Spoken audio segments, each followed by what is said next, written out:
Today we're going to tackle something that challenges a huge assumption many of us have about following Jesus. What does it really mean to be a disciple of Jesus? We tend to think it's all about believing the right stuff. But what if it's way more than that? What if it's about actually walking a specific path? His path. So to really get this, we got to go back, like way back.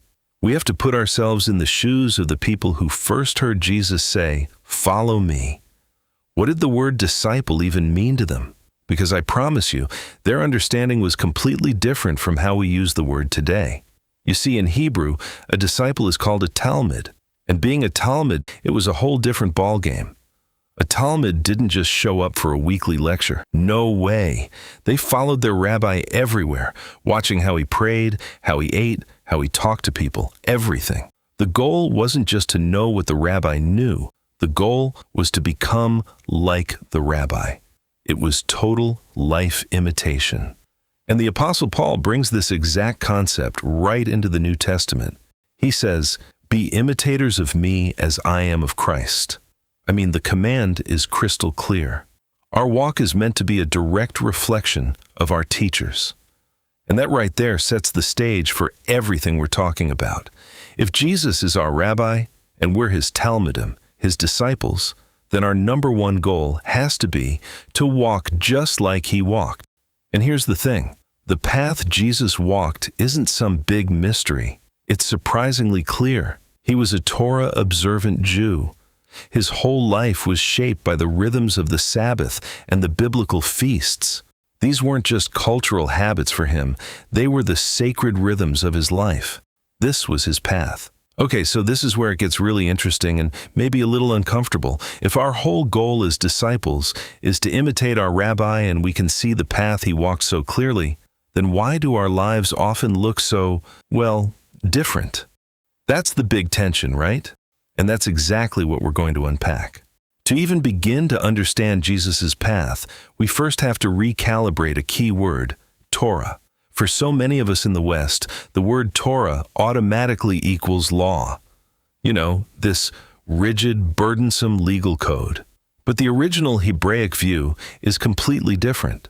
And this right here is the absolute key. The word Torah actually means instruction. It's not a burden. It's a blueprint.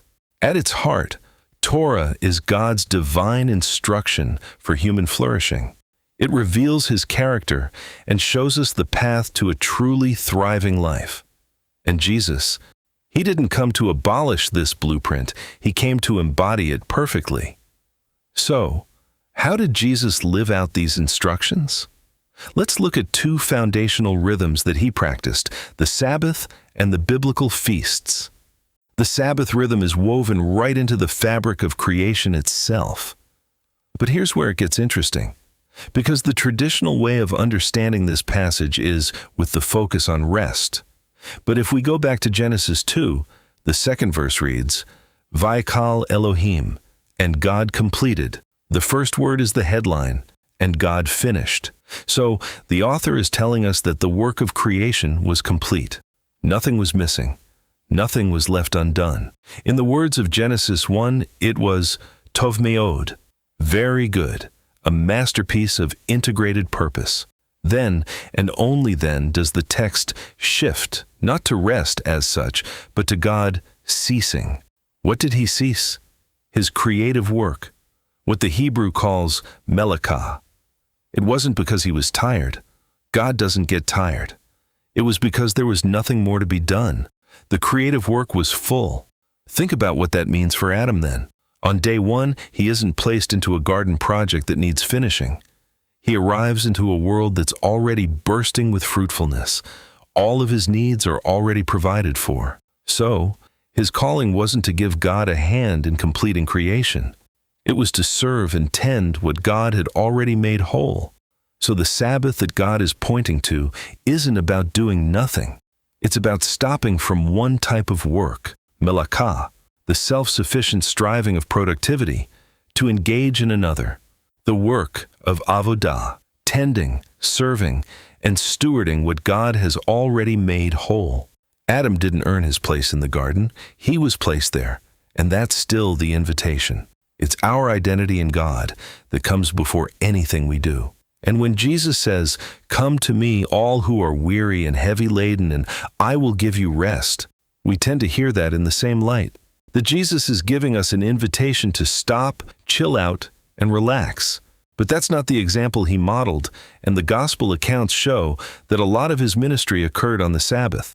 So what is he saying then? Well, if we continue to read what comes next, Jesus offers a yoke that is easy and a burden that is light. Think about that. A yoke is a working implement used in farming. And in first-century Judaism, the term yoke was used as a positive metaphor by the rabbis for accepting the duty of studying and obeying Torah.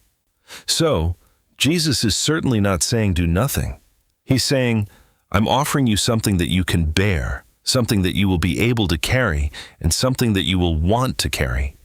He's not announcing that he's scrapping the weekly Sabbath rhythm. He's actually restoring it.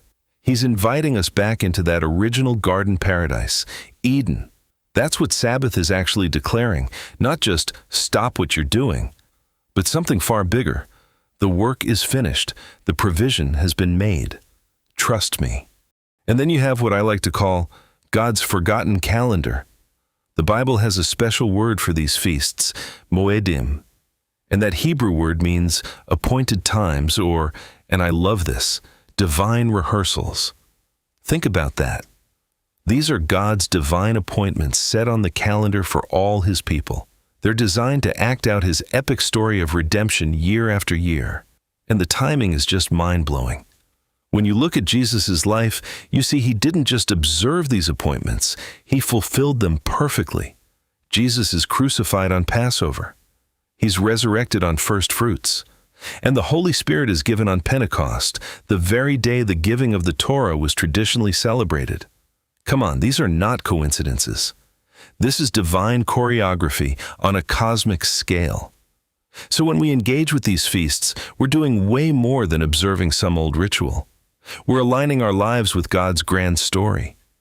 They become these living rehearsals that train us in faithfulness, reminding us of his past deliverance while preparing us for his future return.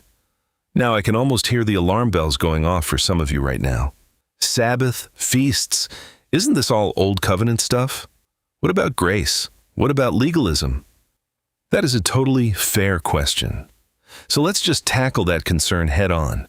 It brings us to the true purpose of the new covenant, and it's probably not what you think. See, this is where a catastrophic misunderstanding took place. The Old Covenant didn't fail because God's instructions were flawed. Not at all. The problem was never with God's instructions. The Torah was perfect. The problem was us. It was the human heart. So the New Covenant doesn't throw out the instructions. It solves the heart problem.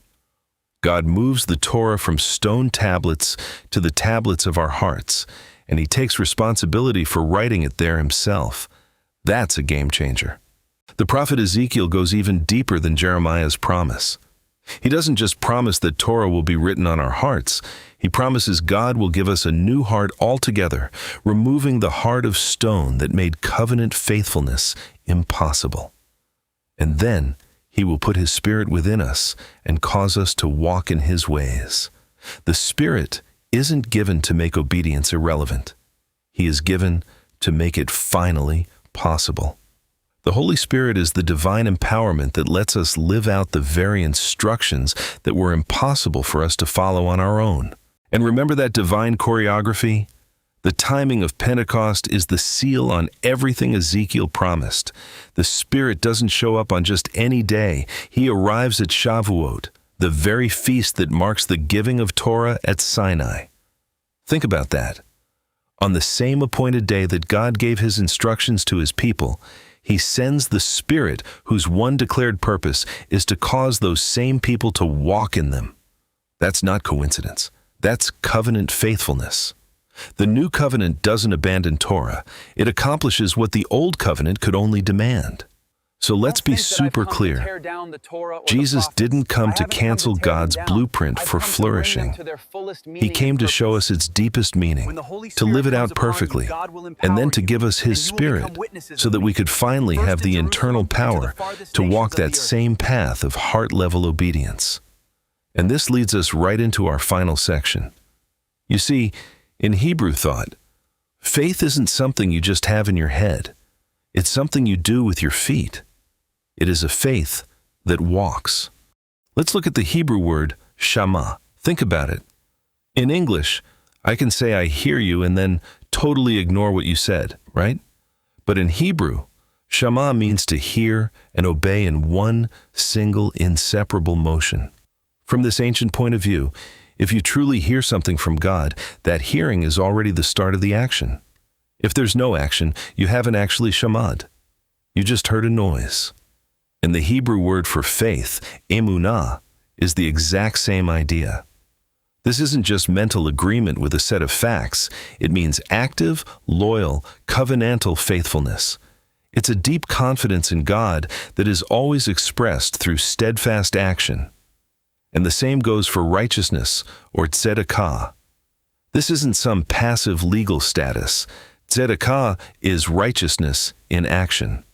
It's justice, mercy, and fairness lived out in our relationships. They aren't just labels. They're things you actually do. This is exactly what James was talking about when he said, faith without works is dead. See, from a Hebrew mindset, faith that doesn't lead to action isn't just weak faith. It's not actually faith to begin with. All right, let's pull all these threads together. We have a rabbi who walked a very clear path. We have a Spirit who was sent to empower us to follow in our rabbi's footsteps. So the question becomes, which path are you walking? Think of it this way. Imagine someone you love is lost in the woods, and you hire the world's best tracker to find them. The tracker shows you the clear footprints, the broken branches, the obvious path, and says, "Here, this is the path they took. Follow this." But instead, you just wander off, following your own hunches, completely ignoring the obvious evidence right in front of you. Well, the Spirit is our tracker. He points to the clear Torah-observant path that Jesus walked. So we have to ask a really honest question. Why would the Spirit, our expert guide, ever lead us away from the very path that Jesus Himself walked? It just doesn't make sense. The Spirit's entire job is to help us follow those exact same footprints. The Apostle John writes this in a way that is really simple. If we claim to be in Him, we ought to walk in the exact same way He walked. At the end of the day, our discipleship is measured by how closely our footsteps match our rabbi's. Look, this isn't about legalism or trying to become something you're not. It's about coming home. It's about returning to the ancient path that our rabbi laid out for us. It's a path of loving instruction, not harsh rules. A path of divine appointments and deep restorative rest. It's a good path. The scriptures say it leads to life. So we end where we began, with a question that demands a personal answer. We have the teacher, we have His example, and we have His Spirit to empower us. The only question left is, will we choose to walk it? If you found this video helpful, please support the channel. If you're watching on YouTube, hit that like button and consider subscribing. It really helps the channel grow. And if you're watching this on our website, thank you for visiting. You can find links to our related articles at the bottom of the page.